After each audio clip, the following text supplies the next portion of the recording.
Mathias Steinna est maître de conférence à l'Université Sorbonne Nouvelle, Paris 3.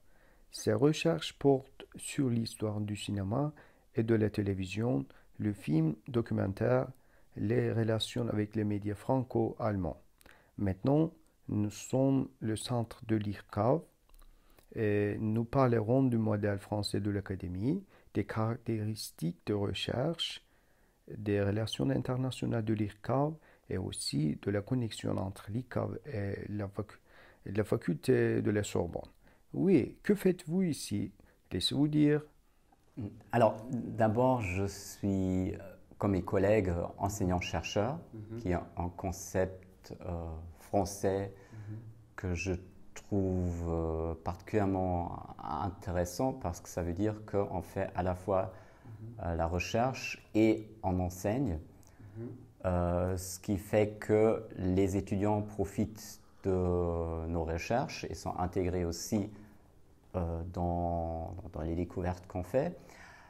Et en même temps, nous aussi, on profite des étudiants qui, surtout dans le cinéma, ont souvent vu des films que nous, on ne connaît pas ou par rapport aux médias, ont aussi des pratiques que nous, on ne connaît pas ou on ne maîtrise pas. Donc, c'est au profit des deux et c'est un statut que je trouve particulièrement productif et enrichissant.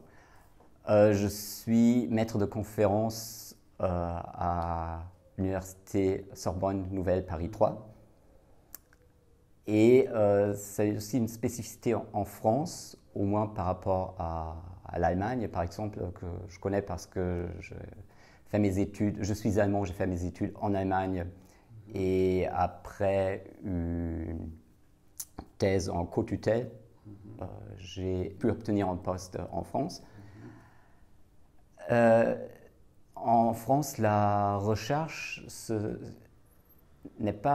se fait pas au sein du département, mais est organisée par le laboratoire de recherche. Ce qui fait que ça se passe aussi à l'université, mais la recherche en soi, c'est le laboratoire de recherche qui l'a fait et dans mon cas, c'est l'IRCAV, l'Institut de recherche sur le cinéma et l'audiovisuel, qui est un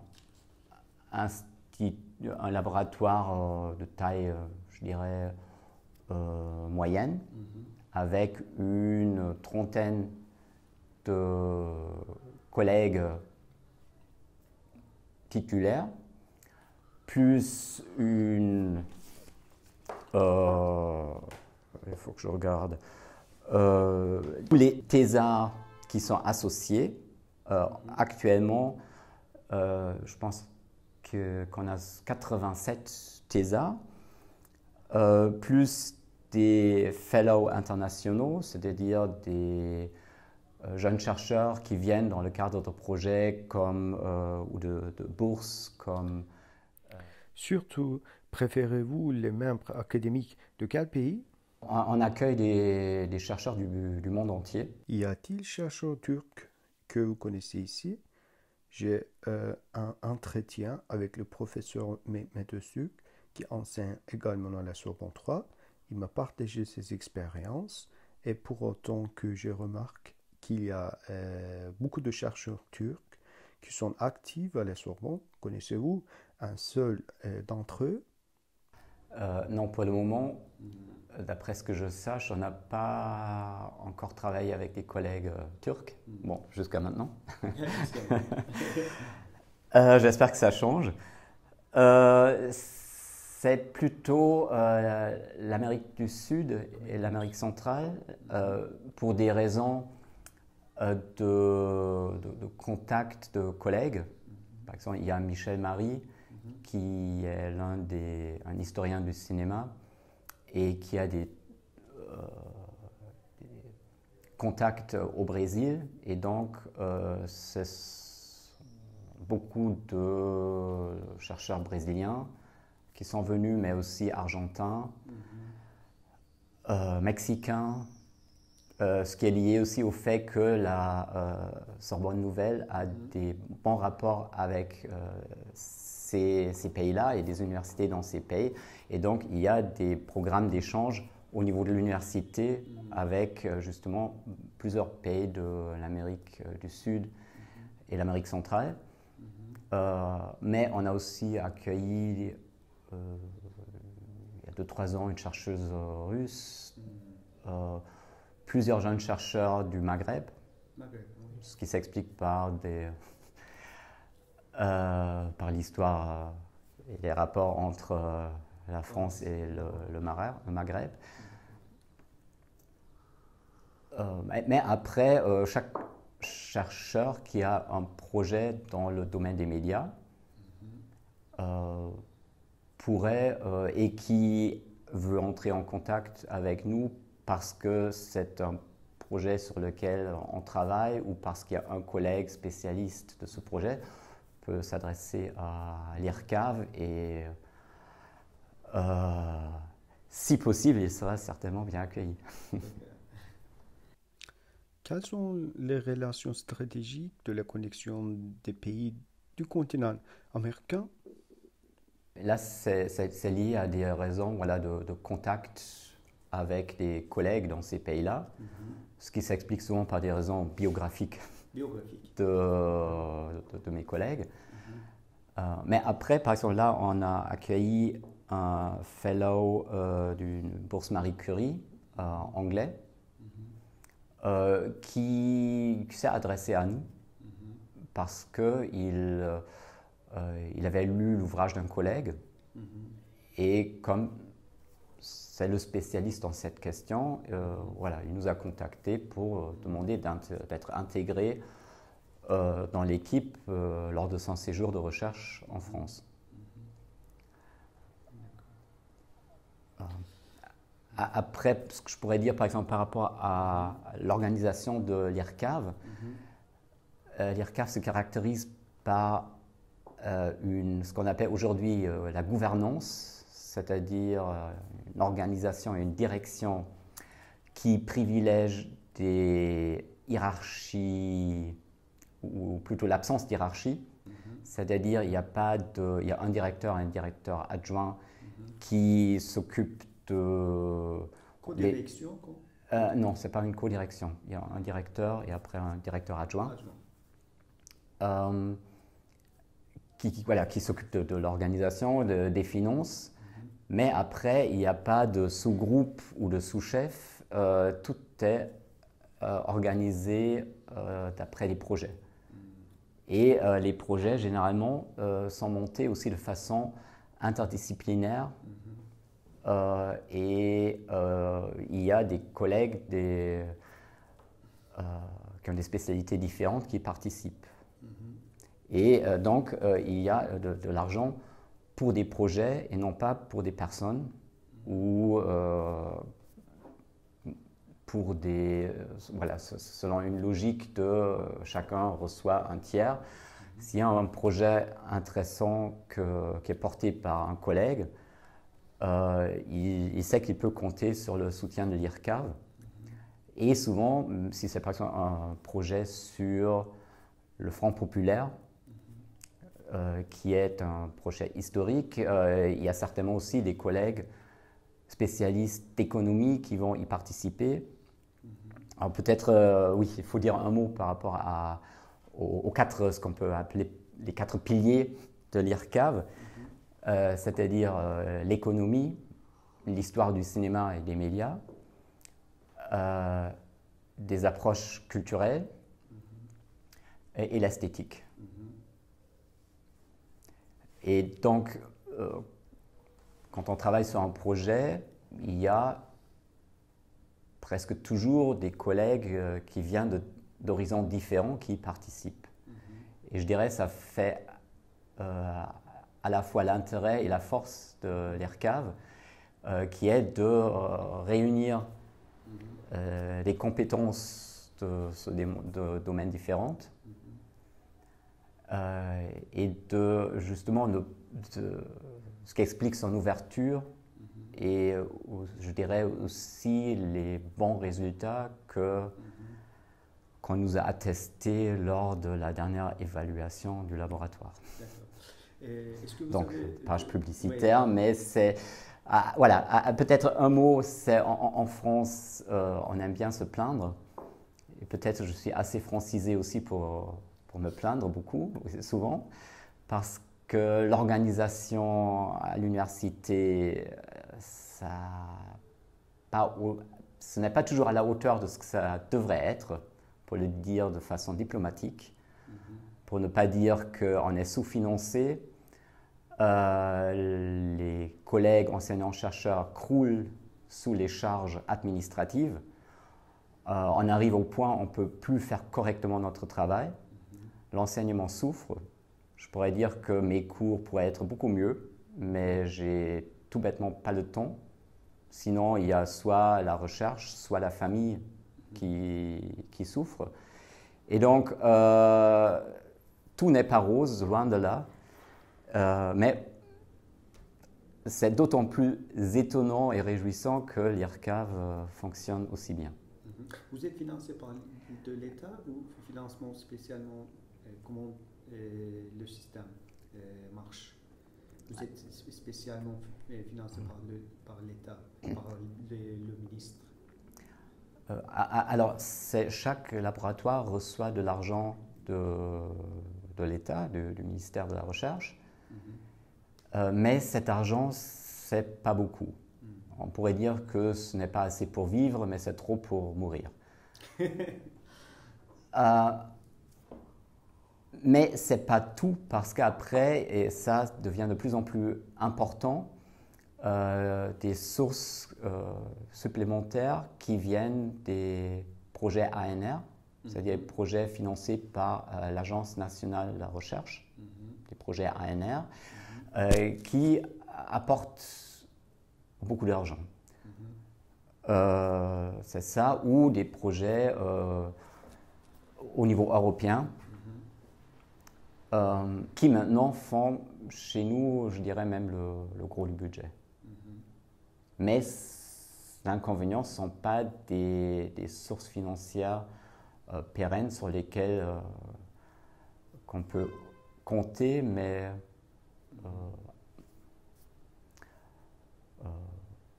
voilà. Donc, surtout ces dernières années, on a eu plusieurs ANR et ça nous a permis de faire énormément de colloques et aussi, il faut parler de la revue de notre laboratoire. C'est Théorème. Voilà, c'est une revue qui existe maintenant depuis... Sur le site web, il n'y a que quelques exemples de la revue Théorème. Comment retrouver les anciens numéros de la revue? Je crains que ça ait épuisé. Sinon, on les trouve à la bibliothèque chez nous, à Paris 3. Et Théorème est une revue, mais ce sont toujours des numéros thématiques. Thématiques, oui. Et je dirais, actuellement, je prépare avec des collègues un numéro sur les films de Marc Ferrou. Et voilà, ça permet aussi de publier des résultats de la recherche. À chaque fois, ce sont des collègues, d'autres collègues qui prennent en charge un numéro de Théorème. Et jusqu'à quelques années, il y avait plus ou moins un numéro par an, et maintenant on est arrivé à 2 ou 3 numéros par an. Et un théorème qui est publié par les PSN, les presses de la Sorbonne Nouvelle. Et on a la chance que c'est un papier de qualité et voilà, il y a un travail important aussi de relecture qui est fait que, bon, parfois c'est un peu lourd, mais...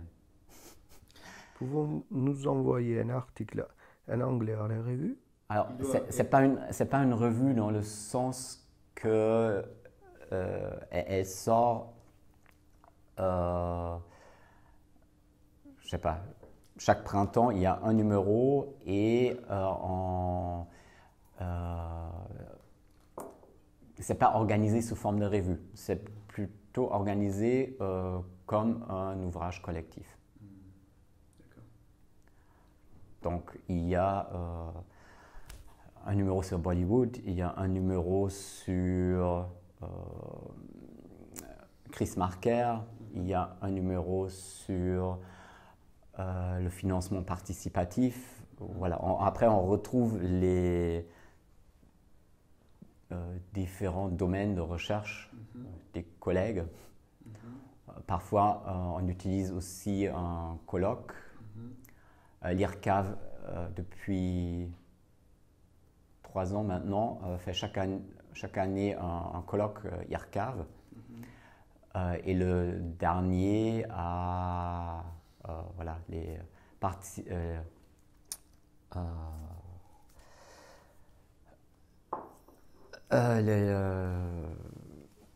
résultat de ce colloque a donné un numéro de théorème. Maintenant, aujourd'hui, il est très difficile de publier des ouvrages collectifs. Aujourd'hui, il faut payer pour les publier. Et donc, c'est le laboratoire qui paye ça coûte très cher. Et donc, pour nous, c'est aussi un avantage si on a fait un colloque et que la revue de l'IRCAV peut prendre ça en charge. Et on n'est pas obligé de frapper aux portes des différentes maisons d'édition. Avec un résultat souvent incertain. Oui. Avec Théorème, on sait que c'est à la fois au niveau du contenu et de la forme, c'est un travail de qualité. Peut-on parler du modèle Académie français? Quelle est la philosophie de ce modèle? Quelles sont les sources financières et les aspects culturels de cette organisation? Pourriez-vous nous parler de vos propres expériences? Alors le modèle français de l'organisation de l'université? Oui. Dans l'organisation de l'académie champ de la recherche? Peut-être. Okay. Alors, par rapport au modèle français, j'ai un regard d'extérieur parce qu'avant j'ai travaillé en Allemagne où c'est très différent. Tout n'est pas rose en Allemagne, c'est sûr. Mais par rapport à la France, il y a un énorme problème, je dirais, qui est que l'université en France, généralement, c'est que le second choix. Parce que le premier choix, c'est les grandes écoles. Et donc, l'université est sous-financée. Il y a aussi des réformes. Depuis je suis arrivé en 2009, quand il y avait des 2009-2010, les réformes de Pécresse qui nous ont menés là où on est aujourd'hui. Et la situation s'est beaucoup empirée, c'est-à-dire plus de bureaucratie, plus de tutelle, moins de compétences. On a rajouté, surtout à Paris 3, ce qu'on appelle le millefeuille bureaucratique. On a rajouté des instances supplémentaires, ce qui fait que les décisions ne sont pas prises là où le travail pédagogique se fait. Donc je suis assez, disons, critique par rapport au système et je pense que beaucoup de mes collègues sont d'accord parce qu'on vit ou on subit les conséquences depuis des années et ça ne s'améliore pas, au contraire. Et comme j'ai dit, l'un des problèmes, c'est que le premier choix, ce sont les grandes écoles. L'université, c'est que le deuxième choix. Souvent, les ministres responsables n'ont pas fait l'université, ne savent pas de quoi ils parlent et prennent des décisions très loin du terrain et de la réalité de l'université. Après, concrètement, par rapport à Paris 3, peut-être il vaut mieux pas que je m'exprime de façon trop explicite. Juste pour donner une idée, on a dû refaire certaines élections. Bon, après, ça se fait aussi ailleurs. Mais par rapport à cet ailleurs auquel on pense du côté de Paris 3, c'était parce que les listes n'étaient pas faites correctement. Et donc, on est obligé de refaire les élections pour les professeurs et les maîtres de conférences, voilà, pour les raisons d'incompétence de direction. Mais c'est un peu problématique. C'est assez problématique, mais j'espère qu'on aura une nouvelle présidence et ça s'améliorera. Mais bon, ça sont des problèmes internes de Paris 3. Et il y a toujours l'espoir que ça s'améliore. Donc, est-ce que vous avez d'autres?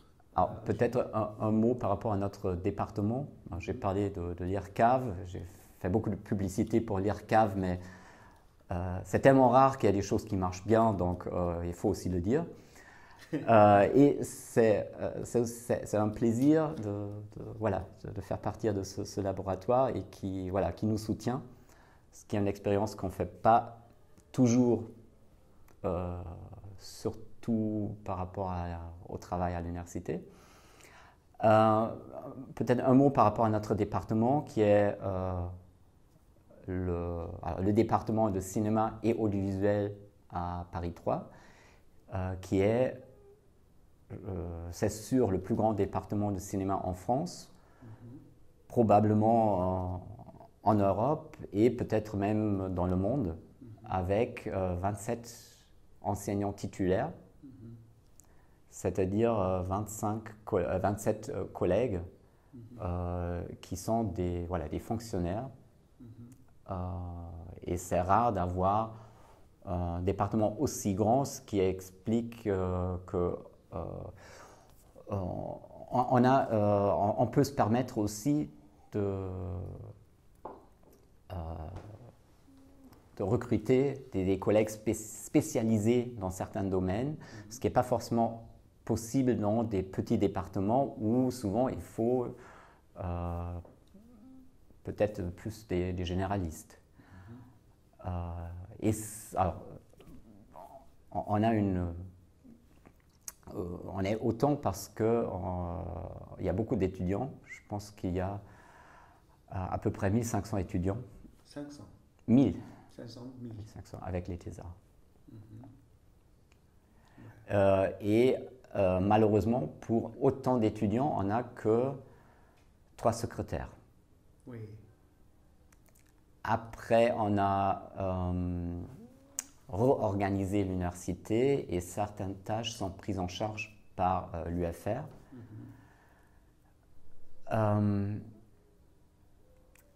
Mais ça rend l'administration pas forcément plus efficace, pour le dire de façon prudente.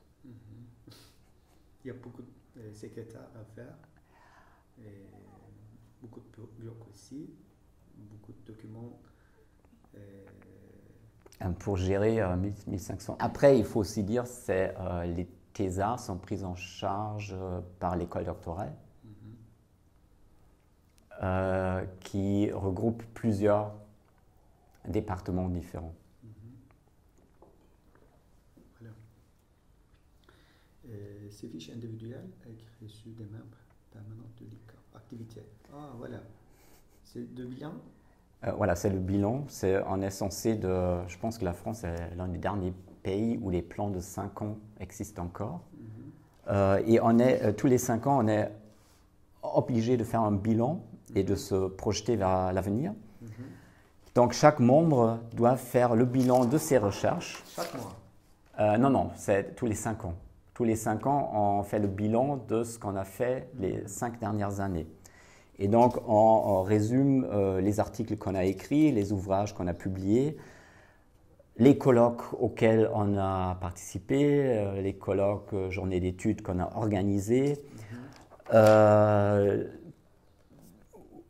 toutes les activités aussi de valorisation de la recherche. Par exemple, quand on a été invité à la radio pour parler de nos recherches, quand des journalistes nous ont contactés, là, comme moi je suis spécialiste du cinéma allemand et de la RDA.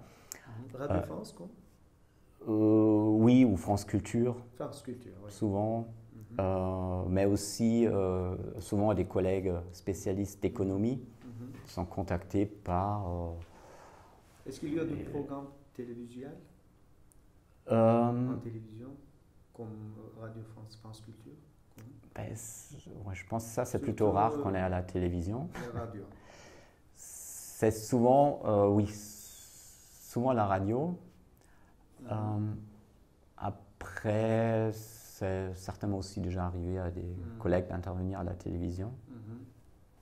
Voilà, et ça donne après... alors c'est un résumé, et ce résumé donne déjà plus de 350 pages. Oui, beaucoup depuis quelle année?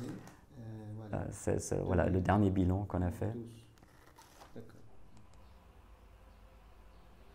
Pour autant que j'ai remarqué que votre organisation académique a des caractéristiques interdisciplinaires et transnationales, parce que différents domaines académiques de différents pays se réunissent pour un projet.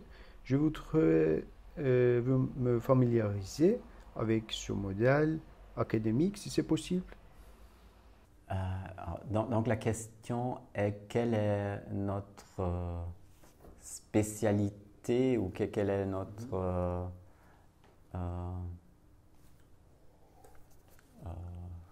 comment dire le cœur de notre travail. Ouais. C'est difficile à répondre parce que comme j'ai expliqué, on s'organise à partir de projets. Qui décide à faire de projets? Par exemple, pour vous, combien de projets vous avez décidé spécialement ou vous avez ajouté? Ouais. Il n'y a pas de règles. Ce sont les collègues, chaque membre de l'ERCAV, les titulaires, mais aussi des membres associés ou aussi les TESA, s'ils ont envie de faire quelque chose. Par exemple, si un TESA qui travaille sur un sujet d'actualité, disons la représentation des Gilets jaunes dans les médias, et il s'est dit, bon, là c'est d'actualité, il faut faire quelque chose, il veut faire une journée d'études. Il contacte la direction, il présente le projet et si ça tient, il aura un financement pour le faire. Mais je pense que ça fait aussi la force de l'IRCAV qu'il n'y a pas de logique rigide. On ne dit pas qu'il y a chaque année, il y a un quart de l'argent pour les historiens, il y a un quart d'argent pour les économistes, il y a un quart d'argent pour les chercheurs en esthétique et un quart pour les approches culturelles. Ce qui fait qu'on a 3 projets en histoire et juste un en économie, et donc les uns auraient besoin de plus d'argent, ils n'en ont pas. En plus, ça ne se fait pas comme ça. Donc s'il y a 3 projets intéressants en économie, on va faire les 3 en économie, et par contre, il y a un seul en esthétique. Et l'année suivante, il y a peut-être 2 en esthétique et un seul en économie. Et c'est par là, voilà, jusqu'à maintenant, ça a très bien fonctionné, que tout le monde a pu être soutenu. Après, il faut aussi dire que on sait qu'on est soutenu, mais ce n'est pas suffisant. Après, il faut toujours trouver de l'argent ailleurs. Donc, soit du côté de l'industrie ou d'autres institutions culturelles. Mais on sait qu'on peut compter sur l'IRCAV. Et par exemple, c'est le colloque de l'IRCAV. Là, c'est l'IRCAV qui prend tout en charge. Et c'est vraiment cette spécificité-là qui était lors de l'évaluation. C'était assez curieux parce que les évaluateurs, ça a pris du temps pour leur expliquer comment on fonctionne, qu'on n'a pas de sous-chef, qu'on n'a pas de répartition de l'argent, mais qu'on fonctionne vraiment sur des projets de façon démocratique. Ouais. Et ça, aujourd'hui, apparemment, les principes démocratiques, c'est quelque chose qui ne se comprend pas facilement. Oui. Vous êtes-on satisfait d'être ici? Mais dans un prochain avenir, avez-vous l'intention de changer l'institution avec laquelle vous travaillez actuellement ou votre pays dans lequel vous vivez dans un contexte de progression personnelle? Oui, après ça, en France, à l'université, les titulaires, ce sont les maîtres de conférences et les professeurs des universités. Alors, pour devenir professeur des universités, c'est-à-dire pour jouer vraiment avec les grands. Après quelques années, vous êtes devenu professeur des universités. On n'est pas obligé de devenir professeur. On a un poste, quand on a un poste de maître de conférence, voilà, on est fonctionnaire et si on ne fait pas des grandes bêtises, c'est à vie. Donc on a la sécurité de l'emploi, mais aussi de pouvoir faire des recherches qu'on veut. Pour devenir professeur, il faut s'habiliter, c'est-à-dire faire ce qu'on appelle HDR, l'habilitation de diriger des recherches. C'est une espèce de deuxième thèse, pas tout à fait, c'est-à-dire on dit qu'il faut un deuxième inédit, donc un deuxième ouvrage. Ou on peut aussi faire ça de façon cumulative et réunir ces articles, la production scientifique des dernières années. Et après, il y a, comme pour une thèse, il y a un comité et il y a une soutenance. Et après, voilà. Quand on est habilité, on peut postuler pour les postes de professeur. Ce qui fait que souvent, les professeurs ne bougent pas trop, mais ça arrive aussi qu'ils vont dans une autre université. Ce sont surtout les maîtres de conférences, une fois habilités. Après, s'ils ont recruté ailleurs, quittent l'université, ce qui souvent signifie aussi qu'ils quittent le laboratoire, parce que dans l'autre université, il y a d'autres laboratoires. Mais par exemple, il y a aussi comme l'école Lumière et Lumière, on a une collègue qui est à Lumière et Lumière, et comme il n'y a pas de laboratoire de recherche ou pas de laboratoire de recherche par rapport à l'histoire du cinéma, elle fait partie de l'IRCAV. Peut-être, je ne sais pas si ça t'intéresse aussi par rapport à l'organisation du master. Parce qu'on a Soutenance? Non, pas les soutenances, mais on a une licence de cinéma et audiovisuel qui dure 3 ans. 3 ans. Et alors, après, ça c'est théoriquement la licence devrait maintenant fonctionner en semestre. C'est ce qu'on appelle le processus de Bologna, qui voulait harmoniser les études en Europe. Je ne sais pas si on peut parler d'échec, mais ce qui est sûr que ça ne fonctionne pas, au moins pas comme ça a été imaginé. Nous, en France, on fonctionne toujours en année. Donc, il y a une première année de licence, une deuxième année de licence et une troisième année de licence. Après, on a sa licence et on peut s'inscrire en master. Et nous, au département cinéma et audiovisuel, nous avons 3 masters différents. On a un master de recherche qui concerne le plus grand nombre d'étudiants, avec à peu près 200 étudiants en Master 1 et 150 étudiants en Master 2. Master 2, recherche, programme de recherche. Voilà, le master s'appelle Master Recherche. Master recherche. Voilà, donc c'est un master. Combien d'étudiants il y a? 200 en Master 1 et Master 2. 150 en Master 2. Au total, ça fait, je dirais, voilà, entre 350 et 400. 150, c'est beaucoup. Beaucoup. Par rapport à d'autres masters, je dirais, c'est l'un des plus grands. À côté, on a un Master Pro, didactique de l'image, qui est dirigé par Perrine Boutin et Barbara Laborte, qui participent à la direction, qui s'adresse, c'est un Master Pro, ce qui veut dire professionnalisant, mais il s'adresse surtout à je dirais des professeurs ou tous ceux qui travaillent dans le